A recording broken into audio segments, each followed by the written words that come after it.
Blended Podcasts. Brought to you by Blended Audio.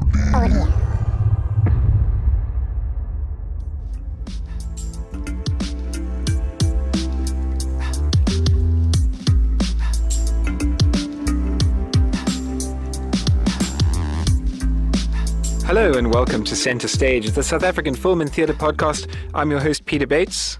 And I'm your other host, Alistair King and Daniels, and today we're going to talk about acting with fellow actor, producer, director... Yasmin Hankel. Hello, Yasmin. Hi. Yasmin.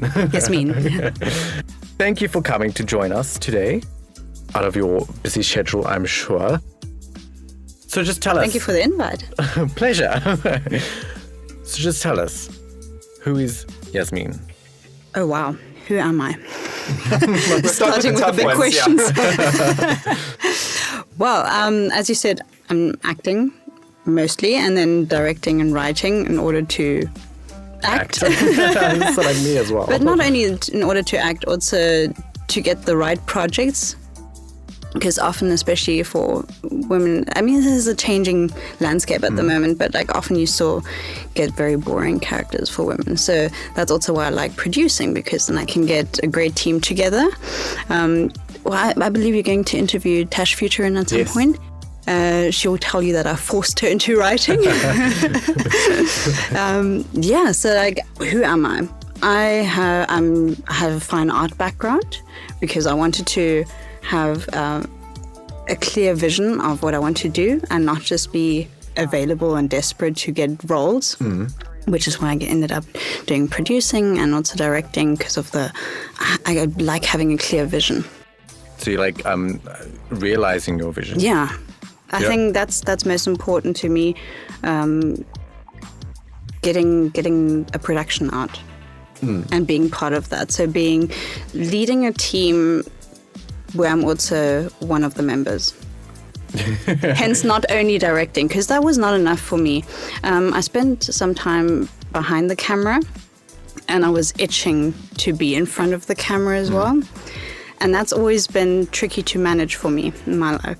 Like, where's my place? Is it in front? Is it behind? That's a good point. Because once I was doing the one and the other one was calling me too. And that also answers in a way one of the fundamental questions, like, why do you do acting? That was one of my questions. Oh, why do you do acting? Because I just have to do it. It was always clear for me from a young age that I have to do acting, or it was just very clear that I was going to do it.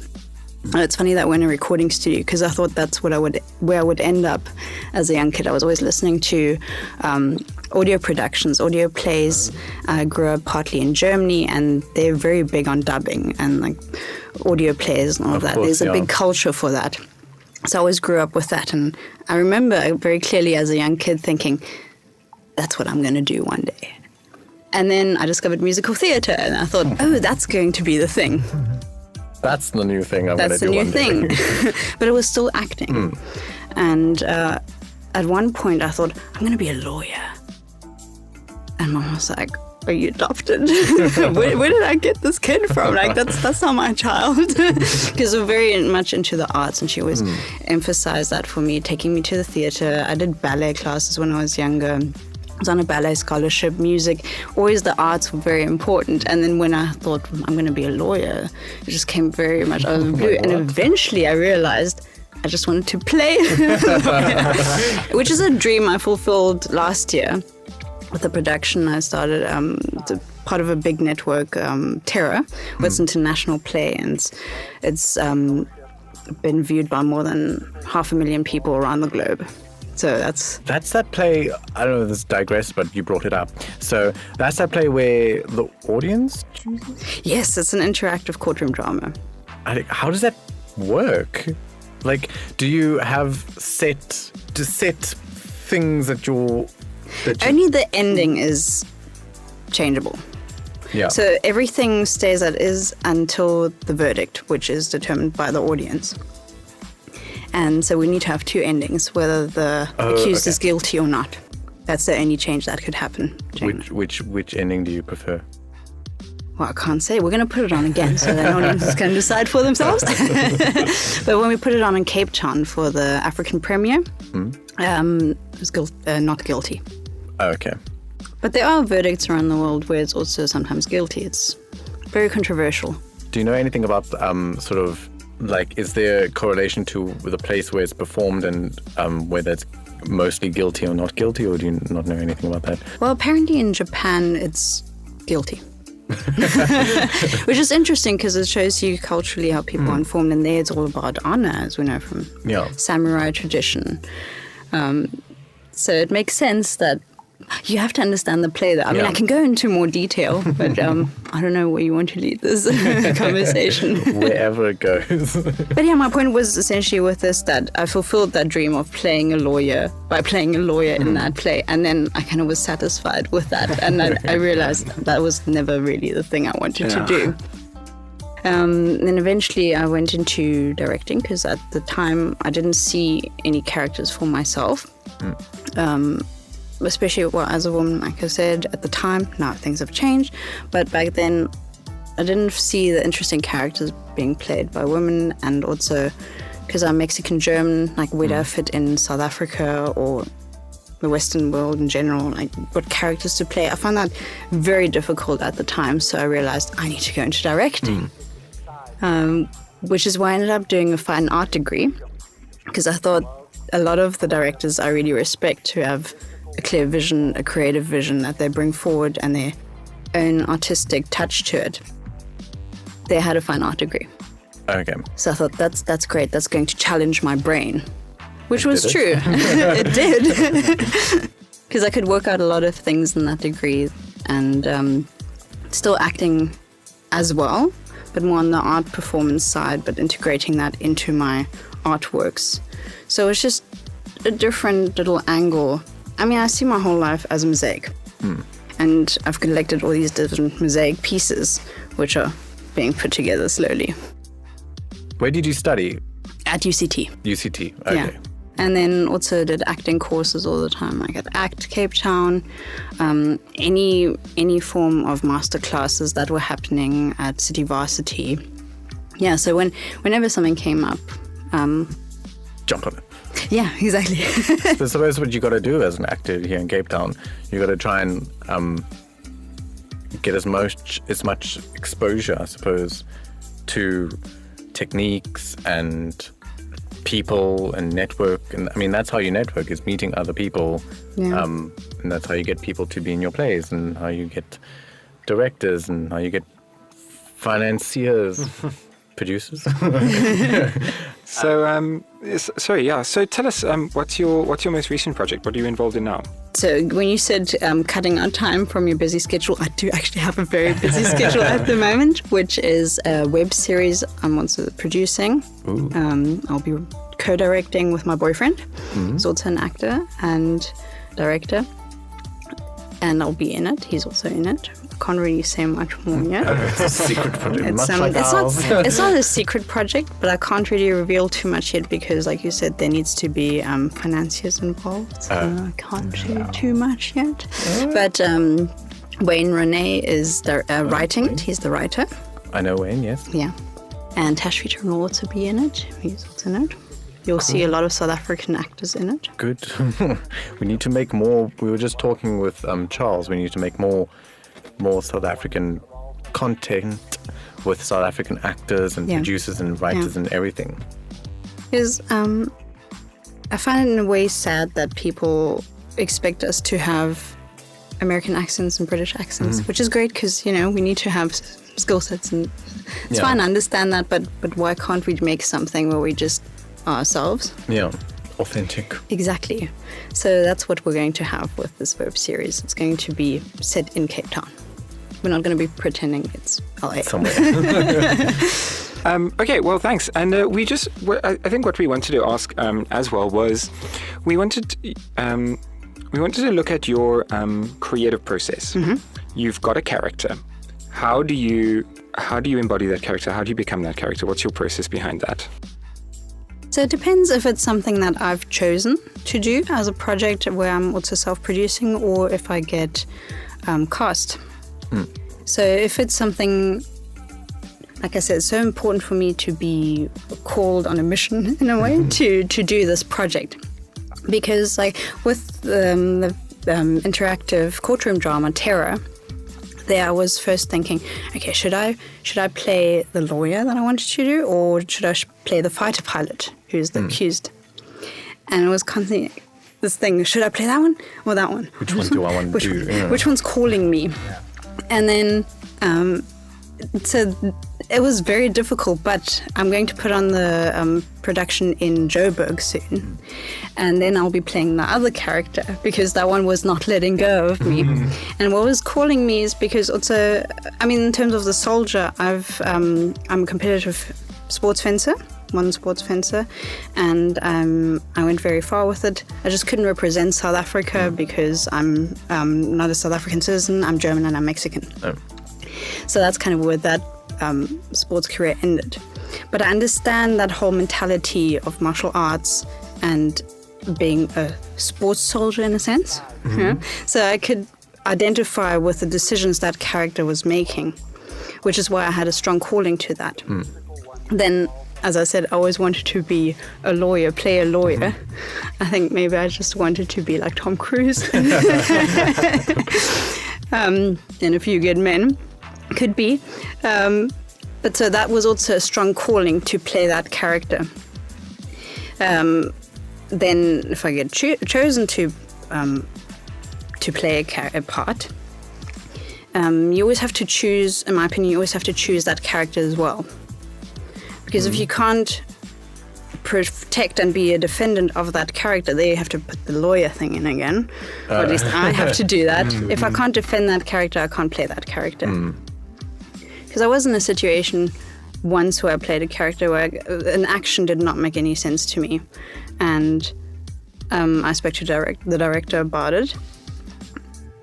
I said, this doesn't make any sense in terms of the actions before. And no, that had to stay in there. And when I looked at the end result, I thought, it doesn't work. Now the question is, didn't it work because I couldn't see it? Or did it really not make sense for that character? Which is where I get that strong calling again. Well, I need to self-produce my stuff. Do my own. But yeah, it's just, for me, it's really important being able to defend that character. And finding, I mean, you end up with a skill set of tools that you can implement in terms of finding what is relatable to you. Not that you have to agree with it as a person, but you have to understand, why is this person doing certain actions. The thing is, no one wakes up to be evil. Yeah. Right? Everyone thinks they're visionary. Like, if you're playing a terrorist, they're believing they're doing the right thing, they're a freedom fighter. That's the thing. It's always, what is this perspective? And I love switching between those two in terms of being in the director's chair or producer's chair, because there I'm seeing it from the outside perspective of the audience, whereas when I'm playing the character, it's the internal, what is the character seeing? And for me, I've trained myself to be able to switch in and out of that constantly. Which is a good skill to have. For me, that helps actually with my acting. I mean, everyone has a different process, and some actors also don't like seeing themselves on screen. For me, that's perfect, because I have a sports background where you do video analysis all the time in order to improve. So it depends. It's so personal. For me, it's really easy to look at myself on screen and go, oh, that's the character. I don't see myself at all. I don't think, oh, my left earlobe looks too big, or which I have heard from other people. So for me, it's just really worked a lot, switching between those two, the outside and the inside perspective of a character. So even if I'm not self-producing or directing this piece, it helps me to just look at it from that perspective, understanding what the director wants and doing my best to achieve that. Yeah, I hear what you're saying as well. I think it's very important what you're saying. It's almost like you gotta take your the character that you get given or that you write yourself, and you gotta remind yourself that it's a person, and you you're not acting them, you are them. And so if you don't understand why they're doing certain things in the play or the film, then what are you doing acting as them? It's interesting. Also, you have collaborators, which is fantastic, which is something I was lacking in terms of the fine art world. But I'm so grateful to have made that experience, because it's all about being the sole creator. Obviously, you can get advice from other people, but it doesn't really happen. Like, there's still that stigma of being in the attic painting by yourself vibe. Not that I did painting, I did new media, but it's just that thing, you're the sole creator of the work. And I don't like that. I love collaboration, which is why film and theatre work so well for me. I was doing a play for the Cape Town Fringe Festival in 2017 called The Water Warrior. And it started with me just collecting my team together. I love doing that, collecting people and then making stuff, workshopping it, and just constantly, oh, I like that. I'm going to see it as that in my brain from now on. So just collecting the right people and then creating, like just brainstorming stuff, like you're creating a writer's room in a way. But obviously, you still need to have one writer, one main writer. Someone to call the shots, someone to say yes to that, no to that, yeah. And in that production, I was resisting putting myself in so much, because it wasn't supposed to be the Yasmin Hankel show, you know? Like, I'm always worried about doing that with self-production. I'm slowly able to let go of that, just because other people are helping me in terms of what role I need to play. Because then slowly people were saying, but you're a warrior. You need to play the warrior. I'm like, okay, I need to play the warrior, okay. Whereas if it would have been created solely by me, I would have thought, no, I can't play that. That's such an ego trip, putting myself up there. But if you have the right team to put a balance to where you stand and show you where you stand, you show them where they stand. It's just such a creative, strong route to start with. And it puts things into perspective as well.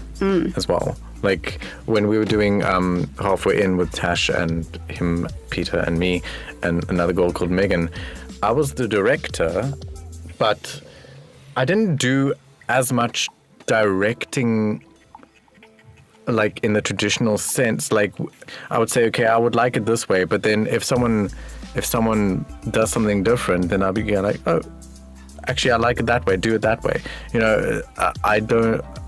I get the sense that you're the same sort of thing. It's a collaborative process that you're partaking in. It's not just one person from the top handing down orders. Well, that's a dictator. That's not a director. That's not a director.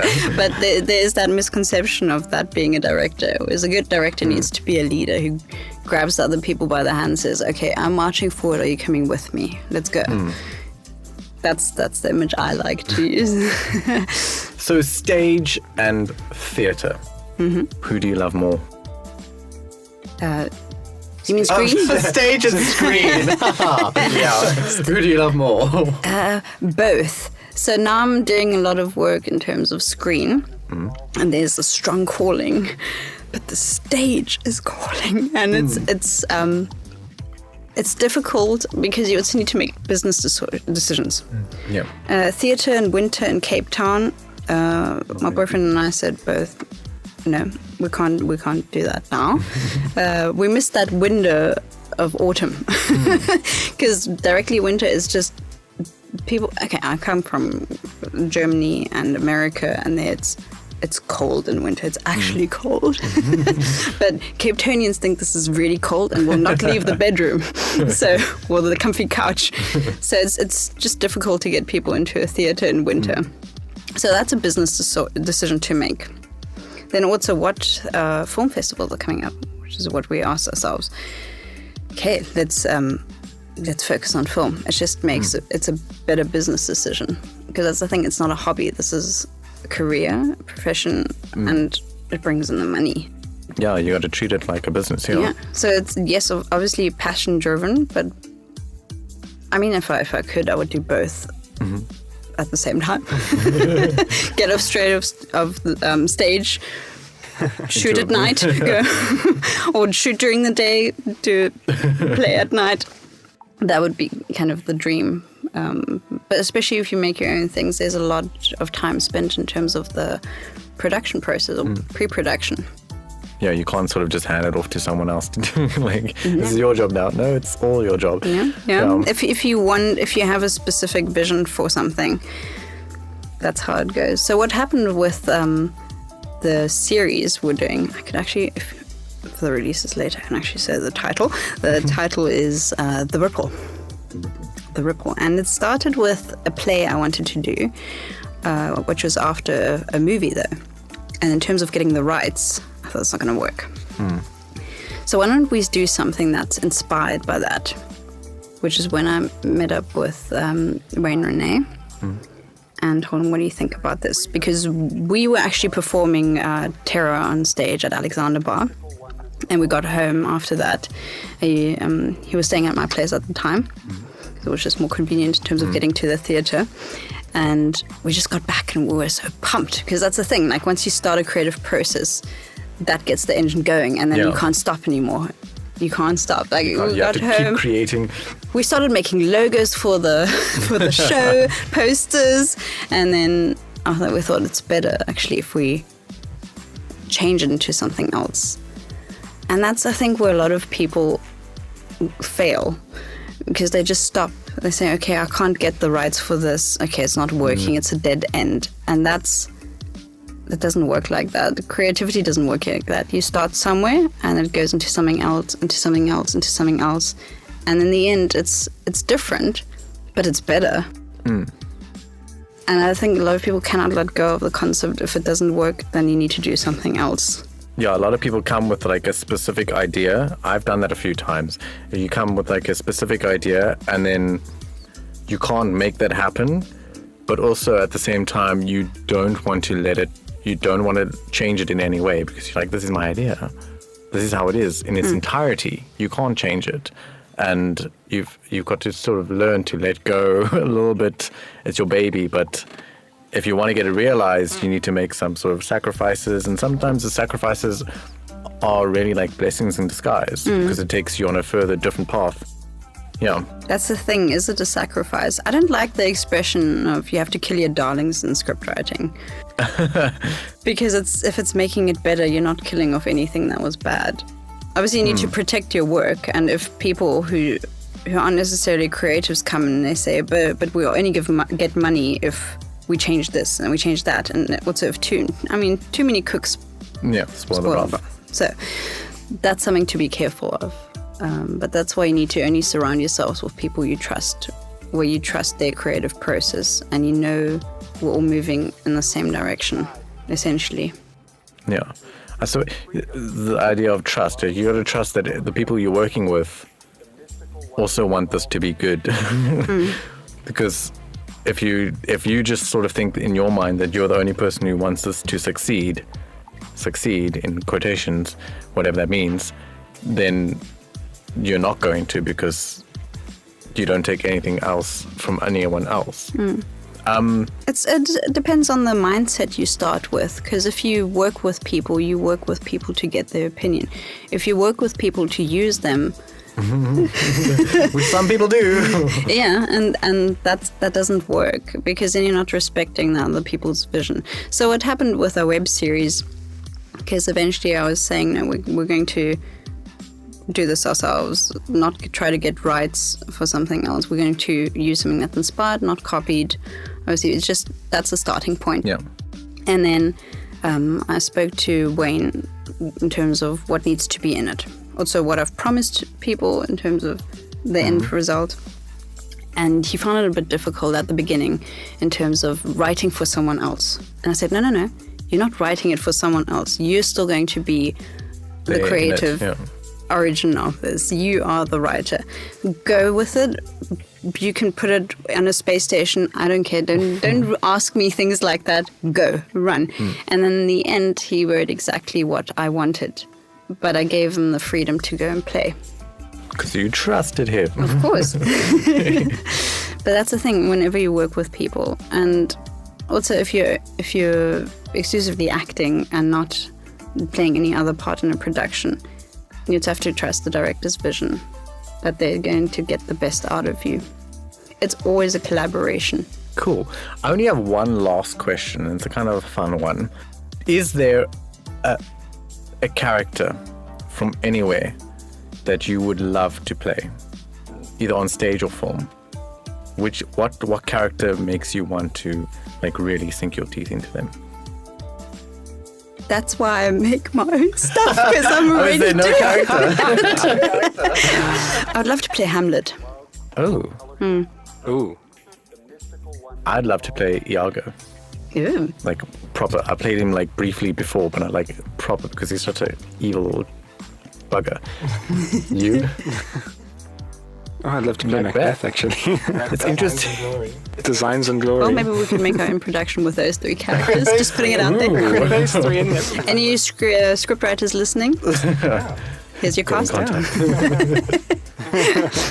I think that actually brings us to the end of this episode. So thank you so much for joining us. It's been wonderful Thank to you. hear your perspective on things. It's really refreshing. And Yes. Thank you very much. And we will be in contact for when you eventually get your series out. I'm sure we want to come and chat about that again. yeah, that'll be great. So thank you very much. And thank you so much, audience, you. for listening to us. Center Stage is a South African theatre and film podcast. See you next time. Bye. Bye. King Media Productions Center Stage is a South African film and theatre podcast hosted by Alistair King and Daniels and Peter Bates and produced with the generous assistance of Blended Podcasts, brought to you by Blended Audio.